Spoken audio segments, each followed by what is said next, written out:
அவருக்கு ஆபத்துகள் இருக்க வரைக்கும் நான் பக்கத்திலேயே இருந்து அவரை காப்பாத்தணுங்கிறதுக்காக வந்தேன். அவங்க யாருக்கும் நீ சொல்ற இந்த விஷயம் எதுவுமே புரியலையேக்கா. அப்படி புரிஞ்சுக்காம இருக்க ஒருத்தங்களுக்காக நீ எதுக்காகக்கா இவ்ளோ கஷ்டப்பட்டுட்டு இருக்க? உன்ன ஒரு பொருட்டாவே நினைக்காதவங்களுக்காக நீ எதுக்கு உதவி செய்யணும்னு நினைக்கிற? இது உதவி இல்ல,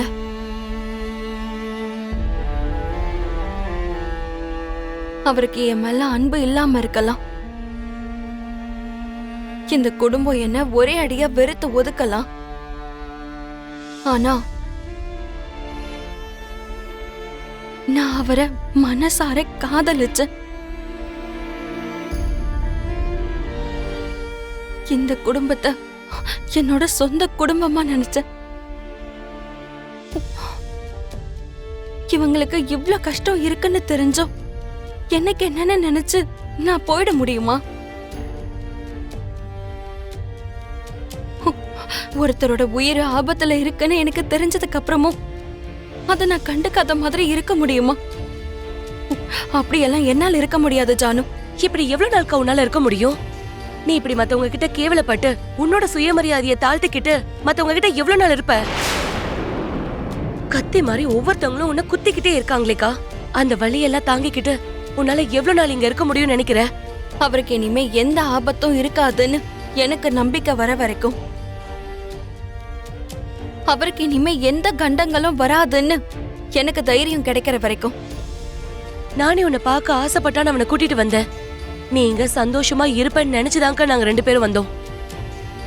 ஆனா இவ்ளோ வேதனையோட இருக்கிற, கண்ணீர்ல மூழ்கிட்டு இருக்க உன்னை நாங்க பார்க்க வருவோம் நினைச்சு பார்க்கல. நான் ஏன் தான் இங்க வந்தனோன்னு ரொம்ப வருத்தப்படுறேன்.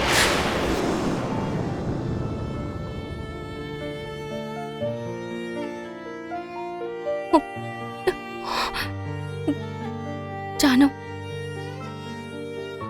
இனிமே எப்பவும் இங்க வராதீங்க.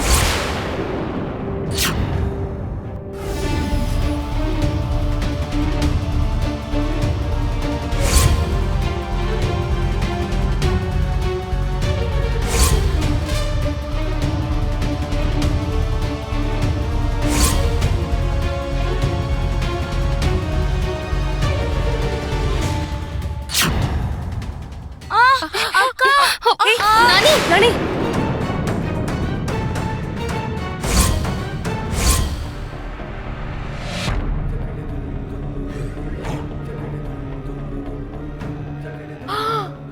ஐயோ, என்னோட இந்த அழகான நெக்லஸை இப்படி போட்டு நொறுக்கிட்டியே.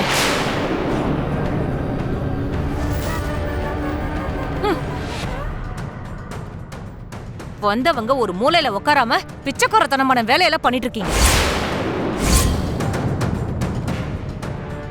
வீட்டுக்குள்ள வரவிட்டதே பெரிய விஷயம் நினைச்சா உள்ள வந்ததுக்கு அப்புறம் இப்படி தலைமையில ஏறி ஆடிக்கிட்டு இருக்கீங்க.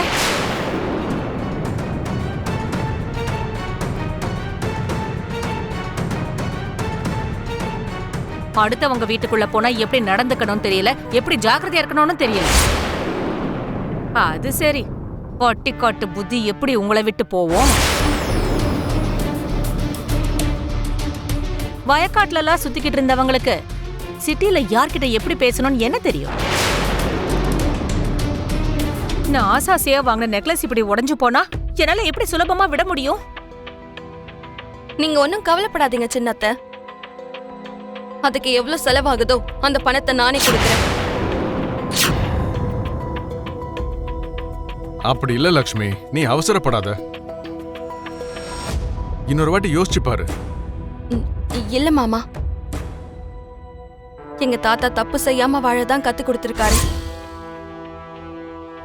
தெரியாம ஏதாவது தப்பு நடந்தா தலை குனிஞ்சு அந்த தப்பை ஏத்துக்க கத்து கொடுத்திருக்காரு. அந்த தப்பை திருத்திக்கிறதுக்கு சொல்லி கொடுத்திருக்காரு.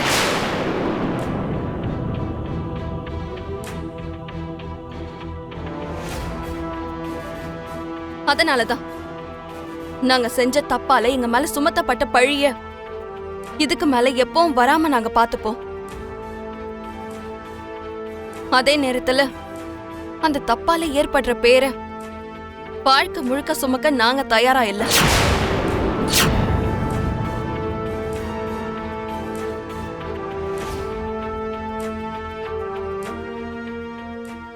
இங்க பாருங்க சின்னத்தை, நான் வேலைக்கு போய் கொஞ்சம் கொஞ்சமா சேர்த்து வச்சாவது சரி உங்க நெக்லஸ நான் சரி பண்ணி தரேன்.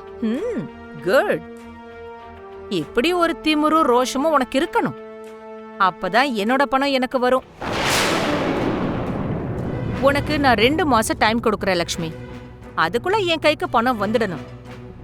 அப்படி வரலன்னா அப்புறம் நடக்கிறதே வேற. கவலைப்படாதீங்க, உங்களுக்கு வட்டியும் முதலமா நான் திருப்பி கொடுக்கறேன். ஜானு, நானி, வாங்க.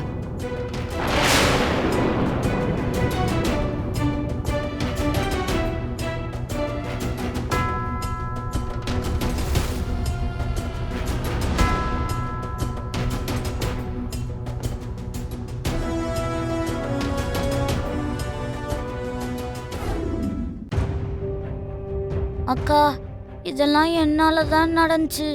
நான் மட்டும் அந்த நெக்லஸ் மேல விழுந்து அதை உடைக்கலனா அவங்க எல்லாம் உன்னை இந்த அளவுக்கு திட்டிருக்க மாட்டாங்களக்கா. நானி, நீ எந்த தப்புமே செய்யல.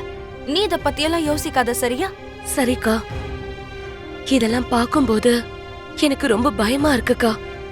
ஒவ்வொரு சின்ன விஷயத்திலயும் அவங்க உன்னை விரல் நீட்டி குறை சொல்றதுக்காக தான் காத்துட்டு இருக்காங்க. நீ ஒவ்வொரு அழிலையும் தப்பு பண்ணிட்டு இருக்கன்றத நிரூபிக்கிறதுக்காக தான் அவங்க ட்ரை பண்றாங்க.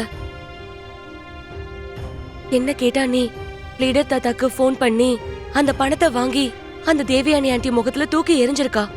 இல்ல ஜானு, இங்க நிலைமை இப்படி இருக்குன்னு தெரிஞ்சா தாத்தா ரொம்பவே கவலைப்படுவாரு. என் வாழ்க்கை என்ன ஆகுமோன்னு நினைச்சு அவர் பயப்பட ஆரம்பிச்சிருவாரு. அவருக்கு அந்த கவலையையோ பயத்தையோ கொடுக்க நான் விரும்பல. இந்த வயசுல நம்ம சந்தோஷமா இருக்கோம்னு நினைச்சு அவரு எப்பவும் நிம்மதியா தூங்கணும்.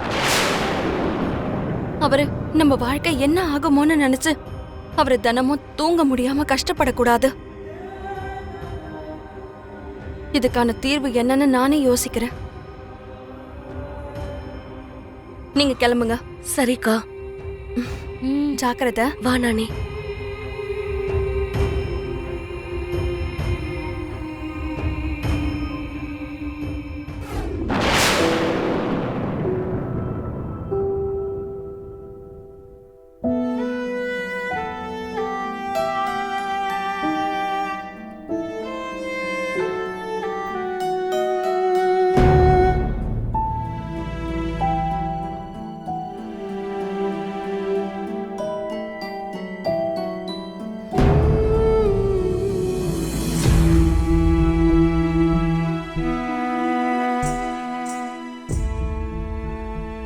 ஜாபுக்கு அப்ளை பண்ண போறியா? நந்தன் ஃபேமிலி மருமகனா எப்படி இருக்கணும் லக்ஷ்மி? கோட்டையில இருக்கிற மகாராணி மாதிரி இருக்கணும். கிரீடத்துல இருக்கிற கோஹினூர் வைரம் மாதிரி மின்னணும்.